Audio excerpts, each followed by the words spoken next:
और 3 लंबित रखी। जहाँ जहाँ भी अधिकारियों की लीगेंसी नज़र आई है, उसमें क्योंकि एक जैन मंदिर के पास सफाई न होने से और बार बार शिकायत करने के बावजूद भी जो वहाँ संबंधित सैनिटरी इंस्पेक्टर था उस तरफ ध्यान नहीं दिया, उसके खिलाफ कार्रवाई करने के लिए हमने कहा है। एक बौंड कला में शमशान घाट के रास्ते के ऊपर अनऑथराइज मकान बना लिया है, उसके बारे में हमने कहा है कि उसकी पैमाइश करके रास्ता शमशान घाट के लिए दिया जाए। अगर अनऑथराइज उसके ऊपर मकान बनाया है तो उसके खिलाफ कार्रवाई की जाए। गुरुग्राम शहर में स्वच्छता को लेकर के हमने सभी पार्षदों को ये कहा है कि आप यहाँ पर गति से काम करिए। अधिकारियों को भी हमने ये बात कही है, अगर आपको संसाधनों की किसी प्रकार की आवश्यकता यहाँ की स्वच्छता को लेकर के है तो उसको तुरंत पूरा कीजिए। किसी प्रकार की संसाधनों की कमी नहीं है। पार्षदों को भी मैंने ये बात कही है कि स्वच्छता को लेकर के अगर कोई अधिकारी बात नहीं सुन रहा या आपको कोई दिक्कत आ रही है तो मेरे से डायरेक्ट बात कर सकते हैं, उसका समाधान होगा। क्योंकि गुरुग्राम हमारे लिए प्राथमिकता के आधार के ऊपर सिटी है। स्वच्छता की यहाँ स्थिति को मेंटेन करना और स्वच्छता के अंदर गुरुग्राम जैसा शहर आगे बढ़ करके आए, ये हमारी प्राथमिक जिम्मेवारी है। और इसमें हम सब, हमारे सभी पार्षद, हमारे सभी अधिकारीगण, हम सब मिलकर के, चाहे हमारे RWA के पदाधिकारी हैं या अन्य कोई सामाजिक व्यक्ति है, सब इसके अंदर लग करके इसको स्वच्छ बनाने का काम हम करेंगे। और एक जैकबपुरा में सीवरेज की समस्या को लेकर के बात थी, उसमें लापरवाही बरतने पर जो MCG के अधिकारी थे सीवरेज को लेकर के, उसको भी हमने कहा है कि जो अधिकारी है उसकी सुनिश्चितता की जाए ताकि लंबे समय से लोग समस्या को लेकर के पीड़ित ना हो, त्वरित उनका समाधान हो, टाइमली हो। उसको टाइमबद्ध तरीके से आप बता करके उसका समाधान करें, लोगों की बात को सुनें। अगर कोई व्यक्ति अपनी समस्या को लेकर के एप्लीकेशन लेकर के आ रहा है तो उसको तुरंत सुन करके उसका समाधान करें, ये हमारी प्रथम प्राथमिकता है। ये हमने अधिकारियों को कहा है और उनके सुनिश्चित भी किया है कि कोई व्यक्ति बार बार शिकायत लेकर के आता है तो वो फिर बार बार आपको दिक्कत का सामना करना पड़ेगा, आप उसको प्राथमिकता के आधार के ऊपर सुने।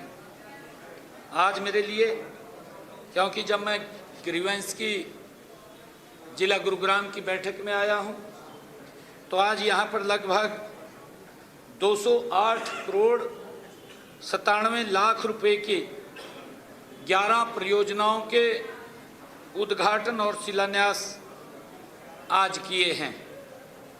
इनमें ये कुल 13 परियोजनाएं हैं। 13 परियोजनाओं में से 11 परियोजनाओं के आज 169 करोड़ 5 लाख रुपए की लागत से उद्घाटन हुए हैं और 29 करोड़ 92 लाख रुपए की लागत से 2 परियोजनाओं का शिलान्यास किया है। यहाँ पर एक वाटर ट्रीटमेंट प्लांट 100 MLD का चंदू बुढ़ेड़ा में 83 करोड़ 28 लाख रुपए की लागत से इसका उद्घाटन हुआ है। पंचगांव फारूक नगर सड़क को चौड़ा करना, उसका पुनर्निर्माण करना, ये 55 करोड़ रुपए की 55 करोड़ 6 लाख रुपए की लागत से आज इसका उद्घाटन हुआ है। हेली मंडी फर्रुखनगर सड़क का नवीनीकरण करना 13 करोड़ 19 लाख रुपए की लागत से हुआ है। और राजकीय वरिष्ठ माध्यमिक विद्यालय दौलताबाद के नए भवन का निर्माण 5 करोड़ 4 लाख रुपए की लागत से किया गया है। राजकीय मॉडल वरिष्ठ माध्यमिक विद्यालय सोहना में नए भवन का निर्माण 3 करोड़ 41 लाख रुपए की लागत से किया गया है। राजकीय वरिष्ठ माध्यमिक विद्यालय सिलानी के नए भवन का निर्माण 3 करोड़ 13 लाख रुपए की लागत से किया गया है। राजकीय वरिष्ठ माध्यमिक विद्यालय धनवापुर में नए भवन का निर्माण 2 करोड़ 40 लाख रुपए की लागत से किया गया है। अलीपुर, हरिएड़ा और रायसीना गांव में के रायसीना मंदिर तक सड़क का निर्माण ये 8 करोड़ 23 लाख रुपए की लागत से हुआ है। नंदेड़ा तक बीपीडीएस सड़क का निर्माण 33 लाख रुपए की लागत से हुआ है। लो सिंघानी से चवनपुरा बिल्डिंग का सड़क का निर्माण 28 लाख रुपए की लागत से हुआ है। कुल मिलाकर के 179 करोड़ 5 लाख रुपए की लागत से इन कार्यों के आज उद्घाटन हुए हैं। और जिन परियोजनाओं का आज शिलान्यास किया है, इनमें सोहना, अभयपुर, लोहतकी, खेरला, दमदमा से रिटोज तक सड़क का निर्माण 16 करोड़ 57 लाख रुपए की लागत से किया जाएगा। जल्दी ही उसके ऊपर काम चालू हो जाएगा। दमासपुर वाया नया गांव तक सड़क का निर्माण 13 करोड़ 35 लाख रुपए की लागत से किया जाएगा। कुल मिलाकर के 29 करोड़ 52 लाख रुपए की लागत से ये कार्य किए जाएंगे।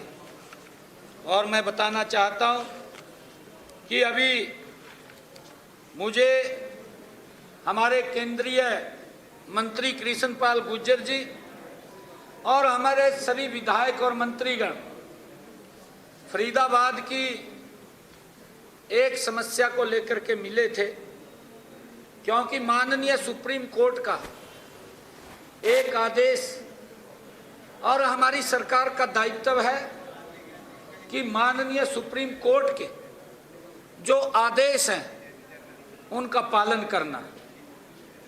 परंतु मैं ये कहना भी चाहता हूं कि जिन लोगों ने इस समस्या को जन्म दिया है, जिन लोगों के कारण समस्या पैदा हुई है, वही लोग आज आकर के विरोध करने पर खड़े हो गए हैं।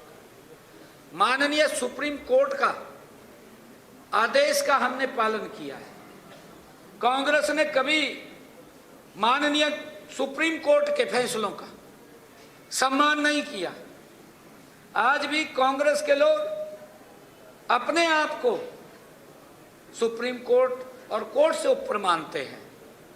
उन्होंने कभी महामहिम राष्ट्रपति महोदय का सम्मान नहीं किया। उन्होंने कभी महामहिम उपराष्ट्रपति महोदय का सम्मान नहीं किया। कांग्रेस ने कभी लोकतंत्र का सम्मान नहीं किया। कांग्रेस ने कभी संसद का सम्मान नहीं किया।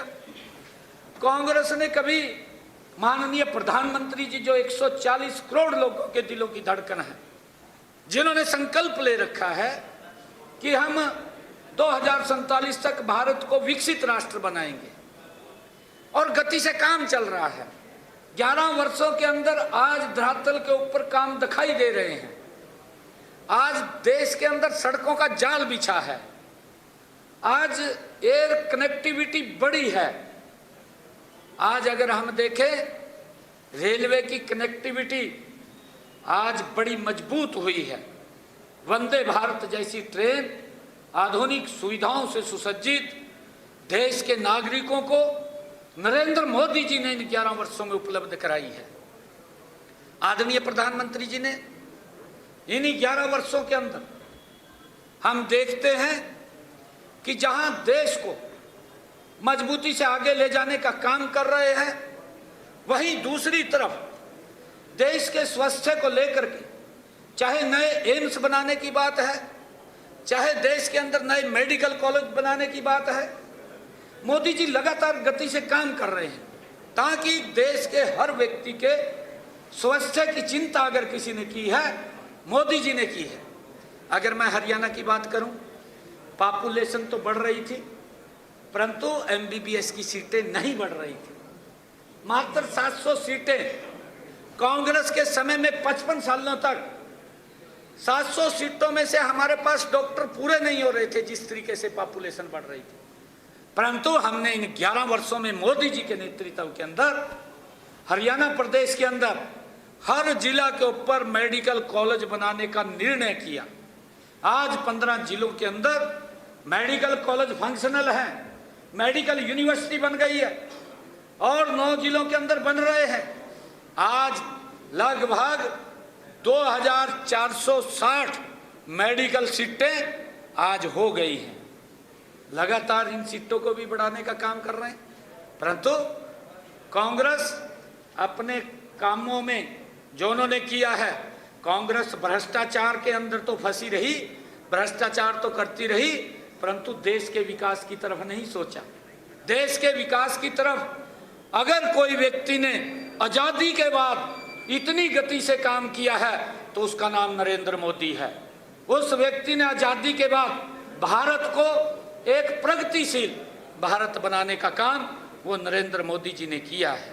और मैं बताना चाहूँगा कि आदरणीय कृष्णपाल जी गुर्जर और हमारे विधायक मंत्रीगण और प्रमुख लोग जो फरीदाबाद के थे वो सभी मिले थे और हमने उनको कहा है कि हम अपनी आपकी बात को माननीय सुप्रीम कोर्ट जो हमारी सीसी कमेटी है उसके आगे हम रखेंगे और सीसी कमेटी माननीय सुप्रीम कोर्ट को अवगत कराएगी, क्योंकि हमने जो कार्रवाई की है, क्योंकि आगे गरीब परिवार हैं, गरीब घर हैं और इन्वायरमेंट को उन परिवारों से, क्योंकि सैकड़ों वर्षों से वो गांव बसा हुआ है, आज का नहीं है, सैकड़ों वर्षों से गांव बसा हुआ है। हम माननीय सुप्रीम कोर्ट से ये निवेदन करेंगे उस कमेटी के माध्यम से कि उसके ऊपर थोड़ा विचार किया जाए, क्योंकि गरीब परिवार हैं और माननीय प्रधानमंत्री जी तो घर बना करके लोगों को देने का काम कर रहे हैं ताकि इन्वायरमेंट भी बचा रहे, उसको भी दिक्कत ना आए और उसके बारे में जो भी फैसला माननीय सुप्रीम कोर्ट का होगा हम उसको सिर माथे लेकर के काम करेंगे ताकि हमारी सरकार विकास और पर्यावरण दोनों के संतुलन में हम विश्वास रखते हैं। पर्यावरण भी बचना चाहिए और विकास भी होना चाहिए और इसको लेकर के हमने उनको आश्वस्त किया है कि आपकी बात को हम रखेंगे। महापंचायत हुई, अलग अलग राजनीतिक दलों के प्रतिनिधि महामंच पर थे और भाजपा पर निशाना साध रहे थे। जिस तरह से आपने मुलाकात की है, आज पंचायत में भाजपा के कोई भी नेता मौजूद नहीं था। भाई उनके पास तो कोई मुद्दा नहीं है। मैं कह रहा जिनने जन्म दिया उस समस्या को वहीं जाकर बैठ गए। जन्म तो उन्हीं ने दिया और तो कोई जन्म देने वाला नहीं था। यही तो कांग्रेस के लोग थे, बाकी आप काम नहीं है किसी को और दला पा में जाकर वैसी बैठ गए।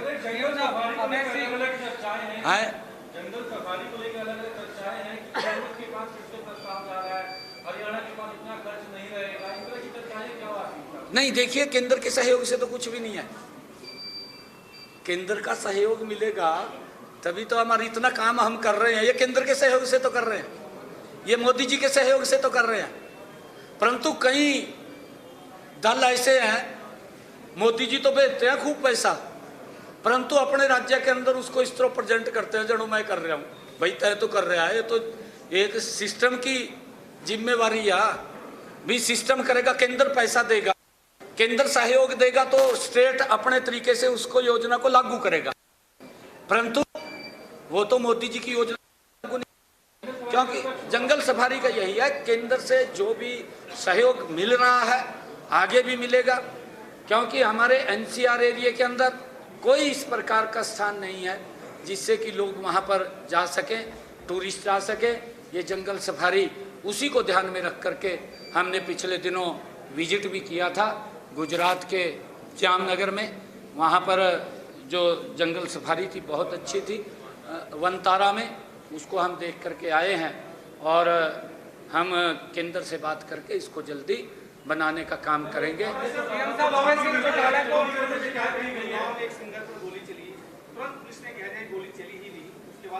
नहीं, ऐसा नहीं है, ऐसा नहीं है कि गोली नहीं चली, ऐसा नहीं है। नहीं, उसके खिलाफ FIR दर्ज हुई है और हम बिल्कुल उसको लेकर के हमारी पुलिस भी, हम भी, हमारी सरकार की जिम्मेवारी है लॉ एंड ऑर्डर को ठीक रखना, और जो व्यक्ति लॉ एंड ऑर्डर के साथ खिलवाड़ करते हैं उनके खिलाफ तुरंत सख्त कार्रवाई होती है। हमारी पुलिस कर रही है।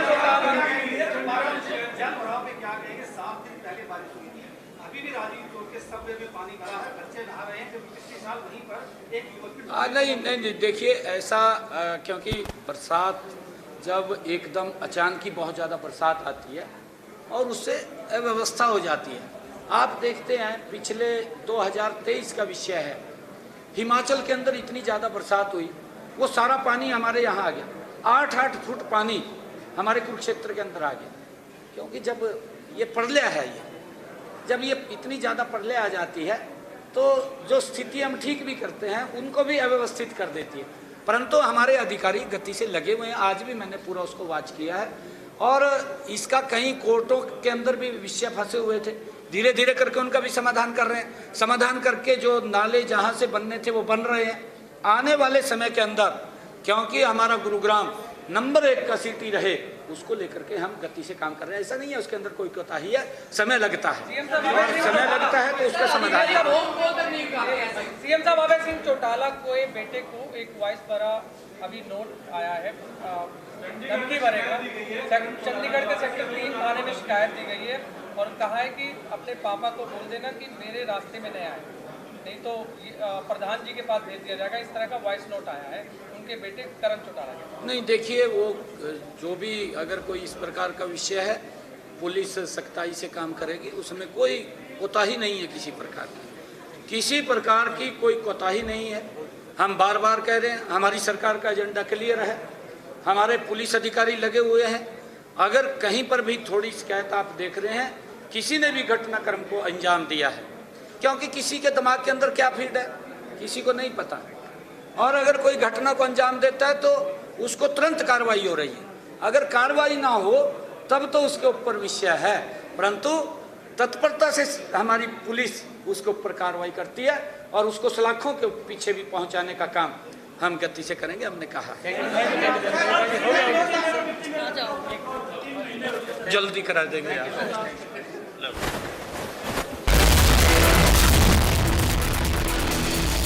बड़ी खबर आपको बता रहे हैं, गुरुग्राम को विकास परियोजनाओं की सौगात मिली है।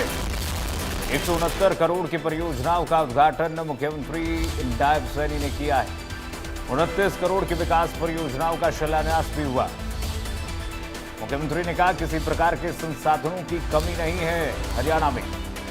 13 परियोजनाओं का उद्घाटन और शिलान्यास भी मुख्यमंत्री ने की। बड़ी खबर आपको बता रहे हैं, मुख्यमंत्री नायब सैनी ने गुरुग्राम में सफाई व्यवस्था को लेकर भी कहा। स्वच्छता को लेकर के गुरुग्राम पहली प्राथमिकता में है। शहर में स्वच्छता का ध्यान रखा जाएगा। मुख्यमंत्री ने कहा स्वच्छता में कोई लापरवाही न बरती जाए।